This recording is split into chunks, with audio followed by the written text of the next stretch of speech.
দেখেন কি ধরনের প্রবলেম, কত ধরনের সমস্যা আপনাদেরকে দেখাচ্ছে। এই যে আসেন দেখেন, এই যে দেখেন একটা মোবাইল টয়লেট, পাবলিক টয়লেট। এই টয়লেট দেওয়ার পরেও এখানে দেখেন, এখানে টয়লেট দিয়ে রাখছে ভালো কথা, কিন্তু টয়লেট আমরা ইউজ না করে দেখেন এখানে আশেপাশে কি পরিমাণ নোংরা করে ফেলছি। এ মানে কি পরিমাণ দুর্গন্ধ এবং নোংরা এখানে হচ্ছে। এই যে মোবাইল টয়লেট দেওয়া, এখানে আমরা শুধু এইখানে পেশাবটা না করে এইখানে ঢুকে, এটার ভিতরে ঢুকে শুধু পেশাব করব, এটুক দায়িত্ববোধ যদি আমরা নিতে না পারি, যারা রক্ত দিয়ে এই দেশটা স্বাধীন করে দিয়ে গেল, আমরা কি আমাদের এই পরিবেশ ঠিক করব না? আমরা আর কত বছর এই নোংরা নিয়ে আমরা বসবাস করব? এই নোংরার কারণে তো আমাদের প্রত্যেকের রোগ ব্যাধি বেড়ে যাচ্ছে, শহরের পরিবেশ নষ্ট হয়ে যাচ্ছে। আমরা কবে এগুলো ঠিক করব? আমরা মুখে শুধু বলি আমার সোনার বাংলা, আমি তোমায় ভালোবাসি।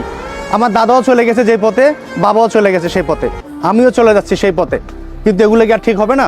55 বছর পরে কি আমাদের এখনো কোথায় পেশাব করতে হবে, কোথায় পেশাব করলে অসুবিধা হবে, এটা কি আমরা বুঝবো না? এই যে এখানে পেশাব করে আমরা ময়লা করে ফেলছি, এটা কি কোনোভাবে ঠিক হচ্ছে? এটা তো অবশ্যই ঠিক হচ্ছে না। তা আমরা কি সচেতন হব না? আর বিবেক কি আমাদের কাজ করাবো না?